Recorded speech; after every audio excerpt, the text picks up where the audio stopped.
This show is produced by the Hartman Media Company. For more information and links to all our great podcasts, visit hartmanmedia.com. I just wanted to say, Jason, I've been following you for a long time. 10 years ago is when I first saw your course. And I'm telling you, the way that things have played out are way better than you projected for me personally. Obviously, it's been, a good 6 years, but now I'm ready to kick it into high gear as, I want to really build a portfolio that's, 4 or 5 times what I have already. Obviously, your advice has been fantastic. It's been life-changing for me. Welcome to the Creating Wealth Show with Jason Hartman. You're about to learn a new slant on investing, some exciting techniques, and fresh new approaches to the world's most historically proven asset class that will enable you to create more wealth and freedom than you ever thought possible. Jason is a genuine self-made multimillionaire who's actually been there and done it. He's a successful investor, lender, developer, and entrepreneur who's owned properties in 11 states, had hundreds of tenants, and been involved in thousands of real estate transactions. This program will help you follow in Jason's footsteps on the road to your financial independence day. You really can do it. And now, here's your host, Jason Hartman, with the complete solution for real estate investors. Welcome to episode 1958, and greetings again from Japan, where it is now snowing. It snows a lot here, and that's why the skiing is so good. It's like every morning, fresh powder, lots and lots of it.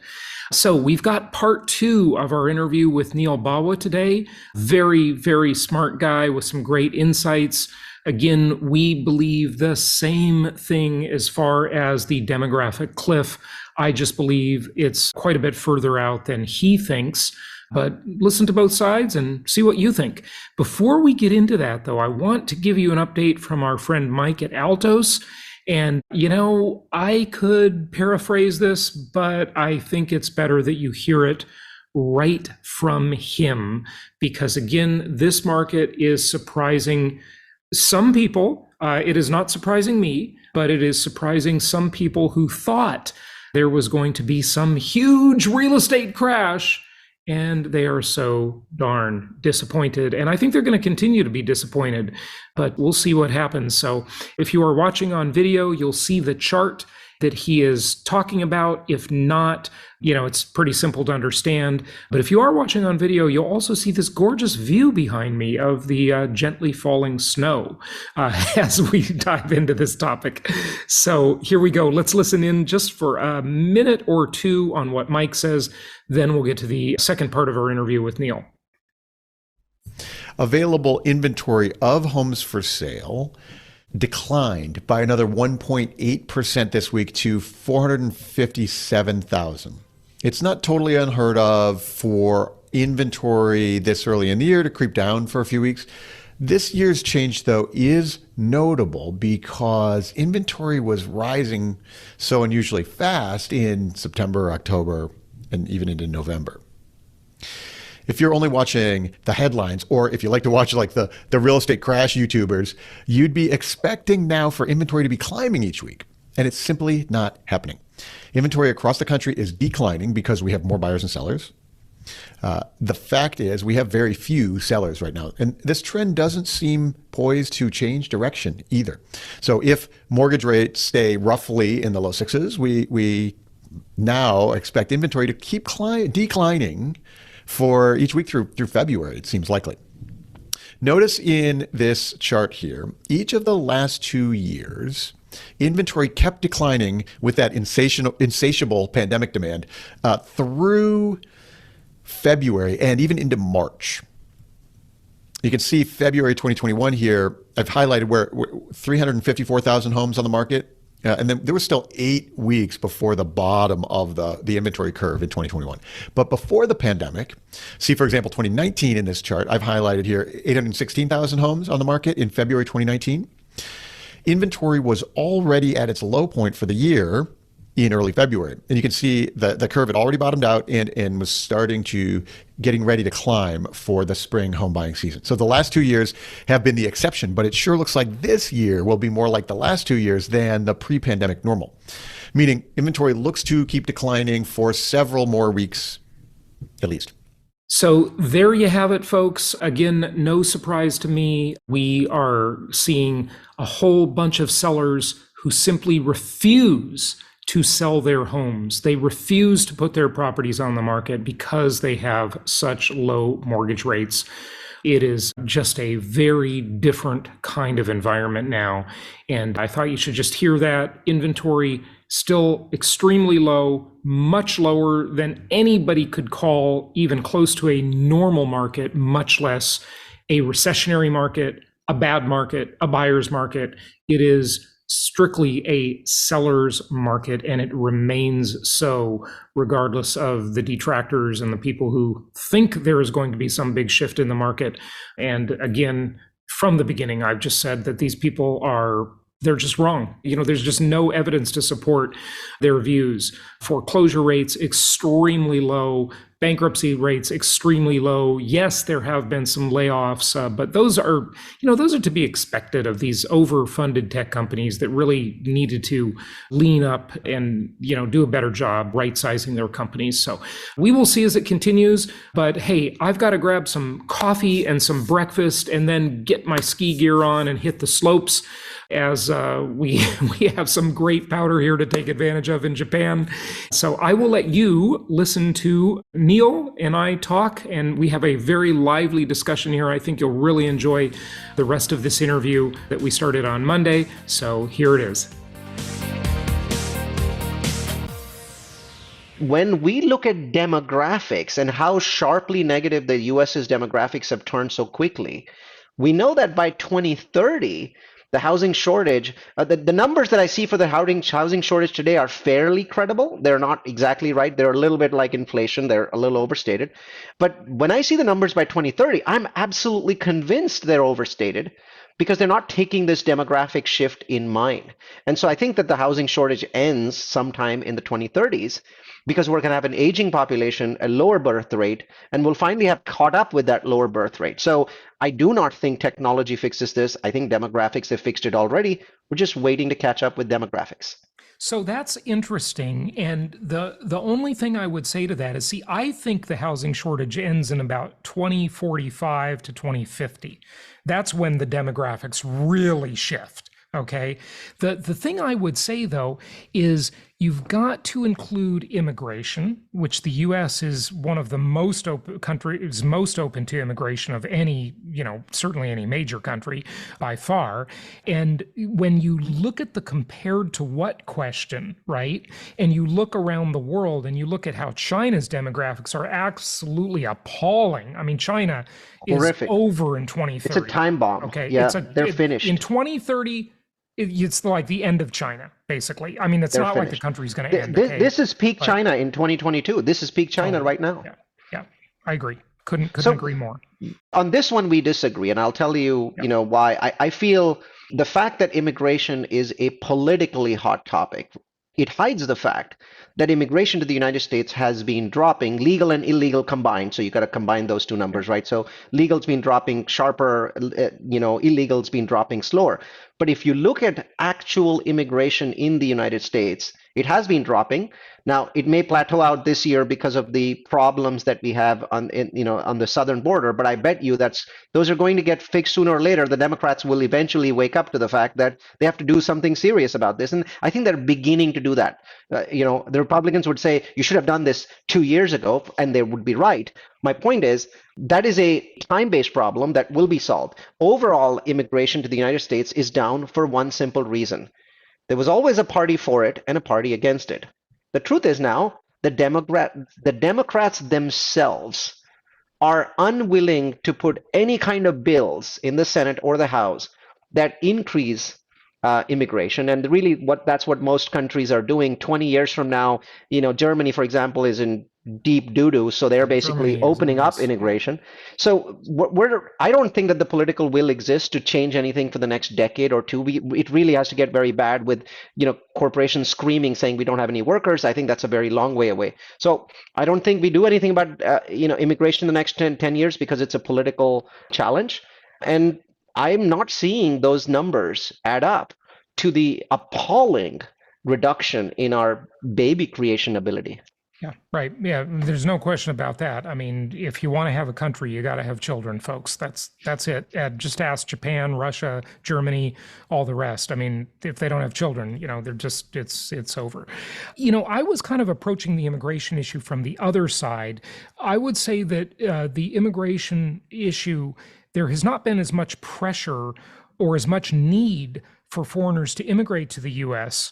over the last, well, really since globalization took off, okay? Because life has gotten better around the world, much better, in fact. About, 500 million people have been pulled out of poverty and joined the middle class, to whatever middle class means in that given country. And so, life used to be much tougher in those countries and much nicer in the US. And now that gap has gotten smaller.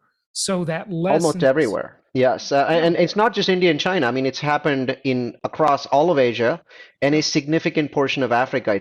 That has happened. So, but you're saying you think that's going to change? You think that this need for people to immigrate is going to flip around or reverse? Well, I think that, like we talked about earlier when we talked about inflation affecting other countries more, and the US having the reserve currency and having it better than these other countries, I think as things continue to deteriorate, and I think they will overall continue to deteriorate, the only savior is technology for everything. And, with the release of ChatGPT, a month and a half ago, I mean, that's like an amazing advance forward, possibly. I'd love to talk to you about that because, so you're not. Yeah, the problem with ChatGPT, again, is we're yet to invent technology that moves physical things around. ChatGPT. Let's go there in a second. Just hold that thought for a second. The thing I wanted to say about the immigration thing is I just think that gap is going to maybe start widening again.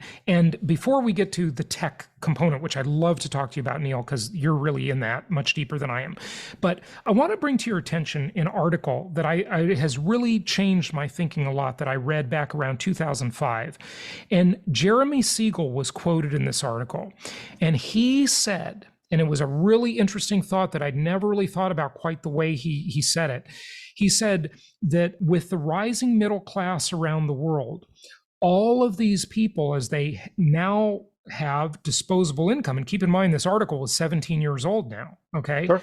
He said, where are all the assets for these new entrants into the middle class? Where are the assets for them to buy?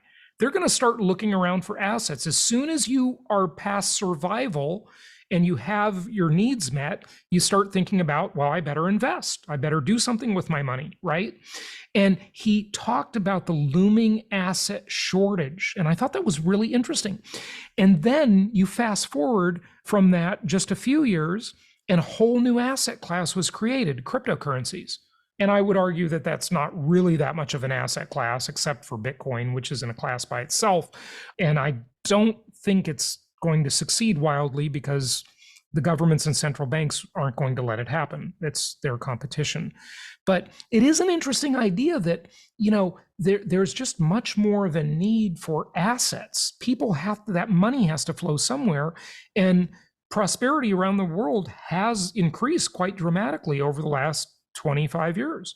Especially from a middle class perspective, right? So I just spent time in 3 countries. So for winter I took I went to Indonesia, to Thailand, and to Singapore, and it was interesting to see that 2005 article to now 17 years later. Yeah. These people are investing in real estate in their own markets because their ability to invest in real estate outside of their country is either legally restricted or just very difficult. So people are spending astonishing amounts of money on real estate. And I'll give you an example of this, right? We consider US real estate to be very expensive, blah, blah, blah. It's too expensive, blah, blah, blah. US real estate as compared to our incomes, to our median income, is cheap. Canada's more expensive. The UK is ridiculously expensive. Singapore is just astronomical. Japan's expensive. So developed economies, actually, almost all of them, they're crazily expensive, right? Now, do look at the fairly cheap economy, Thailand. People are earning on average $400 a month. Mm-hmm. But when you go to the island of Phuket, they've got 2 million, 3 million, 4 million USD in properties, right? So what's happening is that a significantly larger percentage of the money in these countries is going to real estate versus their stock market, because their stock markets are so crazy. They're so up and down like Bitcoin. I mean, the stock market of some of these third world countries resembles the level of fluctuation that you see in cryptocurrency, even though it's the actual stock market. So people don't trust it and they put money there. The Chinese are famous for putting everything into real estate.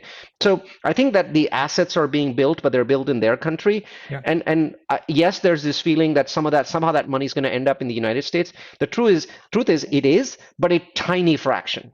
Here's the thing, though. Here's the thing. Those assets require the same basic raw materials that are essentially demonetized because they're not attached to any one currency. Lumber is needed by every human on earth, and it's traded around the world, and it doesn't matter if it's a yen, a euro, a ruble, or whatever you're trading it in, it's still a piece of wood is worth what a piece of wood costs, right? I mean, look, as China has developed and caused all these shortages in steel, concrete, copper wire, it's pushed the worldwide price of those items up. So it makes those construction materials more expensive. It doesn't matter if a dollar never hits the US, all the materials got more expensive to build the house because of the demand in the other country. But it's stopping. I mean, China is probably going to build 30% in the next decade of what it built in the previous decade. They built massive amounts. So China's now reached this extreme, stopping point. And because they were causing most of the inflation in world in steel and concrete and all these other materials, we actually catch a breather for about 7 or 8 years. And then a new hydra rears its head, and that's India, where I come from. Right. And India gets to the point where it says, okay, now we're going to suck up all of the available supply of everything in the world, and we're going to basically end up building 20 mega cities, 10 million people each, which is what China has finished doing. Well, India is about to surpass China in population. I mean, India is the next big thing. But they're not quite ready, to be honest, to build these extraordinary mega cities that China has built. I mean, China builds a New York-sized city every 3 months. Right. India builds one every 3 years. China has an advantage. It's a communist country. India is a democracy, right? And say what you will about communism, but it can be efficient.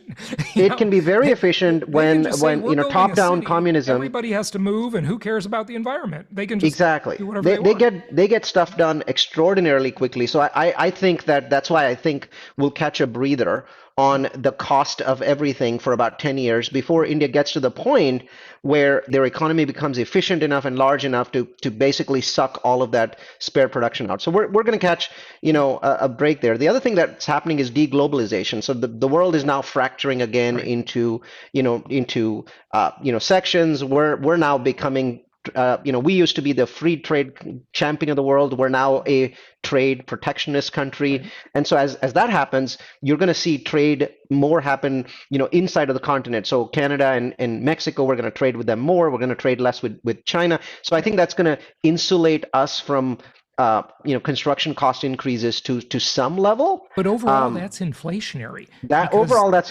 Because you have to basically build that infrastructure that you built in China. You have to now build it in Mexico or in Canada or in the U.S. with North American labor standards and environmental rules, which are much more expensive to comply with than anything in China.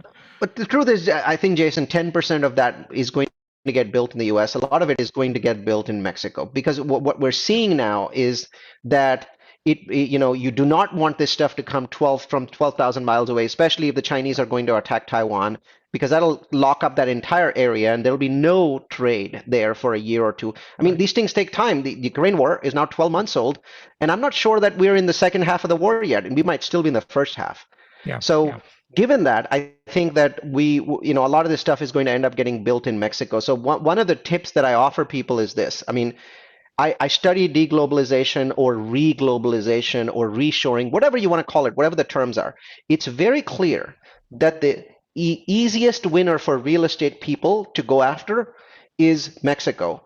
Luckily, there's only a few freeways that bring material from Mexico to the United States. Most of it will come by road. Very little of it is going to come by any other way. There's no waterways. Simply go and look at those freeways and look at the industrial towns along those freeways, not necessarily Dallas or Houston, but look at industrial towns like San Antonio and look at how their demand for industrial is going to skyrocket 10x, 20x, 30x, and then anything around that is going to get built up, because essentially what's going to happen is stuff that now comes in, trillions of tons of stuff that comes in from our ports is going to come in from a set of freeways that we built with Mexico. Everything along those, Texas obviously the big beneficiary, is going to explode.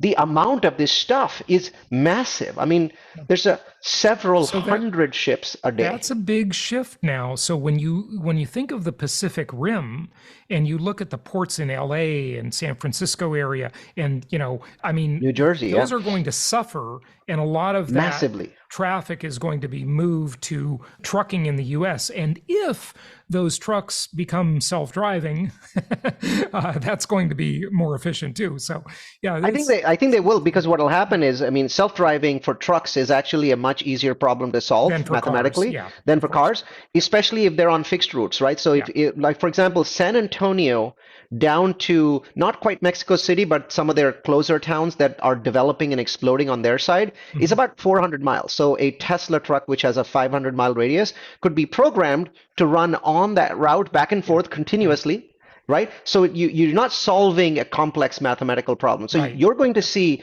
an extraordinary amount of technology used to move stuff from Mexico to the southern border of the United States. Not necessarily move it beyond that. I think beyond that, it just becomes traditional trucking and traditional rail.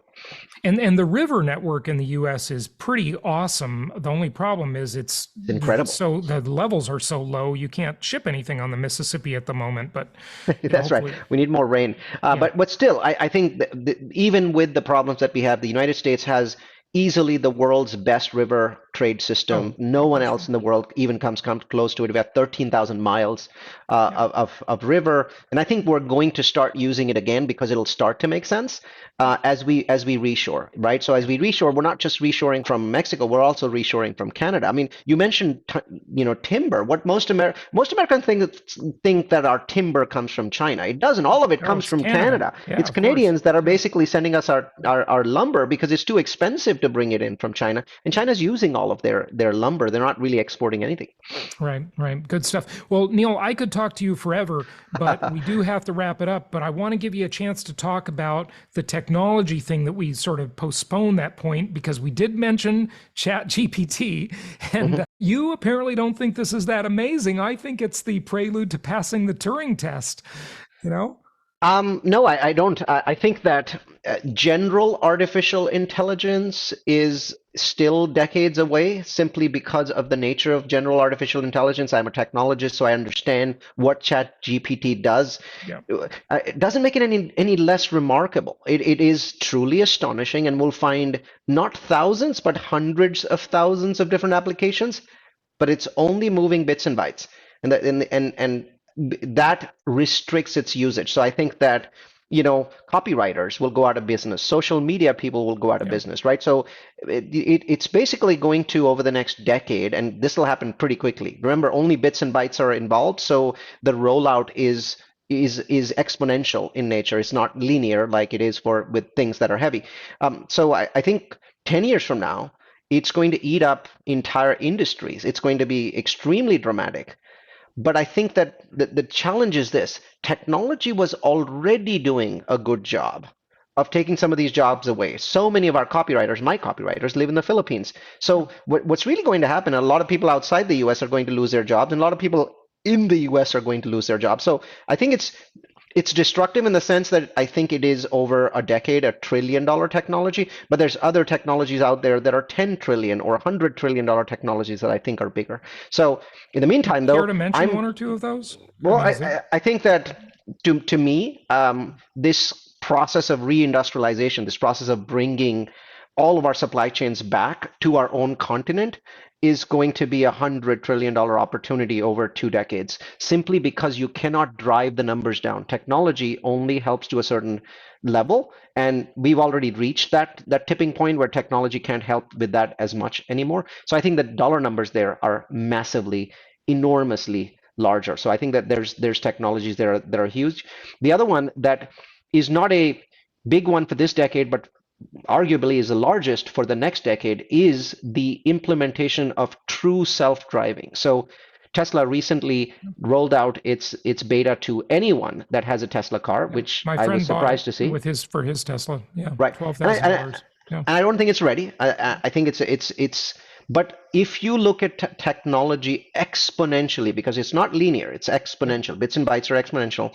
When you forward move what Tesla's done with this technology in the last 5 years and move it forward 5 years, they will certainly get to the point where TAAS becomes a reality. TAAS is transportation as a service, Yep. where you basically, it's Uber, but it's call it 100 times CAS, better than car as a Uber, service, right? but So yeah, cars as a right. service, but essentially you get to the point where a newer generation than ours simply would feel stupid buying a car, right? So they would simply share a car, just the way that they use Netflix. And we bought VCRs and DVD players, and they kind of laugh at that because they're sharing the internet. They're sharing the same bit, the same byte.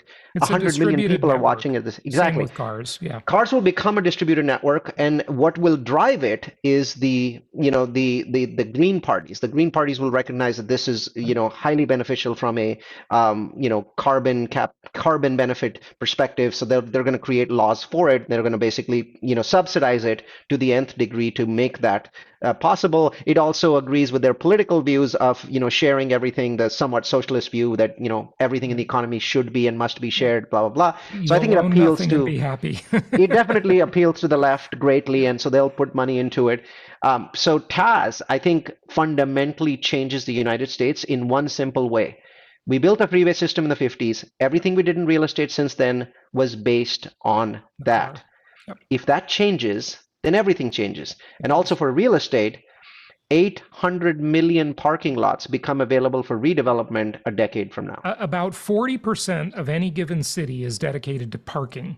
So just think, if you can summon your car and there are cars all around, and you have a car someone's car, not yours. Well, it's someone's car. That's what I mean. And there's no need for parking because these cars never stop running. Basically, they're like a Southwest plane; they keep going all the time. Yeah, that just changes everything. One of the market analysts I had on the show told me that parking garages are being built for easy conversion to office or residential. They're being built with 10-foot plates, and they're being designed so they can easily be converted because they know that's coming. The lessening need for the parking lot business would not be a recommendation. Okay. It's just the gas business, the auto body collision business, and the parking business will not exist in 10 years. The insurance, auto insurance business will not exist 10 years from now. All of these businesses will go out, and I can tell you we will have a real estate depression in this country for at least a decade because we will simply create an astonishingly large amount of land that we don't have access to today. Right. But it's interesting to think, what could that land be used for? Like, you see, okay, there's some parking lots in a city, there's some parking on the street. I think it'll just make all these cities a lot nicer.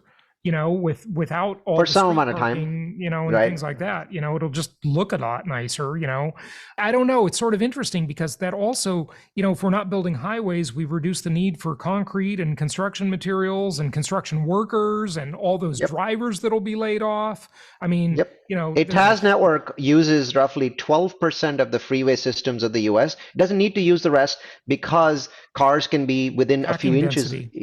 Packing density. So when you do that, I mean, you're going to end up repurposing a significant portion of all freeways in the United States. And it's coming much faster because bits and bytes. Once again, cars have been turned into bits and bytes when it comes to the TAAS component, right? And Uber is a phenomenal example of how quickly this scales across the world. I went to 3 countries. They had their own Uber called Grab, so other companies are there.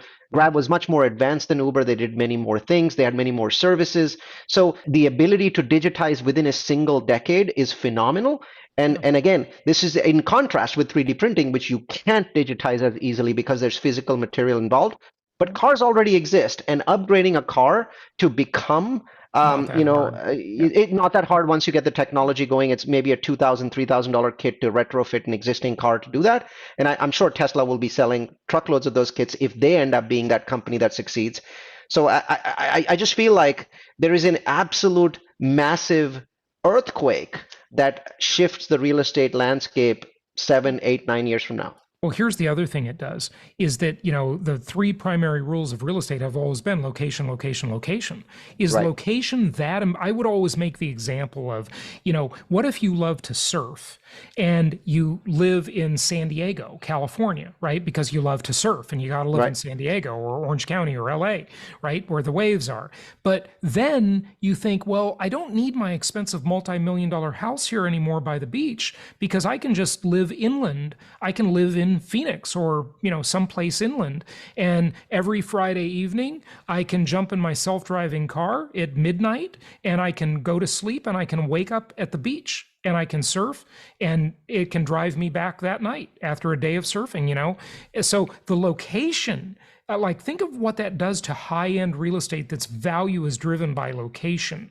It lessens the value of it and increases the value of lower priced real estate, which is not being highly priced because of location. So it displaces that value equation. Well, it allows us to use more of the U.S. The U.S. only uses about 3 to 4% of our land. And we're landlocked because of the freeway system, because of this issue with traffic. All of a sudden, more of the U.S. becomes available, basically solves all future real estate zoning problems and land use problems, and in a decade from now. So I'm looking to get out of the real estate business in about 5 or 6 years. That's interesting. I think you're a little early. That's where I disagree with you. I think you We'll ought to get out around 2040 or 2042. That's my opinion. But Bits and bytes goes faster. Yes, we can disagree on that. I think we agree on the principle. Yeah. The one thing we will agree on is that software is eating the world. No question about that. Neal, give out a website or anything where you'd like people to find you. Yeah, so I happen to be the only Neal Bawa on the web. So on the screen you see my name, NealBawa. Just Google me. I talk about lots of things, technology, and then I talk about their impact on real estate. For example, we talked about climate change. Whether it's real or not, it's having an impact on real estate. And so we have those kinds of conversations. And the website that we store this information, 20 webinars a year, is Multifamily University. So just go in and type Multifamily University. Even though it's called that, we talk about all kinds of real estate, actually. Good stuff. Neal, thanks so much for joining us. Really spirited discussion. I love it. Loved it, Jason. This was amazing. Thank you so much for listening. Please be sure to subscribe so that you don't miss any episodes. Be sure to check out the show's specific website and our general website, hartmanmedia.com, for appropriate disclaimers and terms of service. Remember that guest opinions are their own, and if you require specific legal or tax advice or advice in any other specialized area, please consult an appropriate professional. And we also very much appreciate you reviewing the show. Please go to iTunes or Stitcher Radio or whatever platform you're using and write a review for the show. We would very much appreciate that. And be sure to make it official and subscribe so you do not miss any episodes. We look forward to seeing you on the next episode.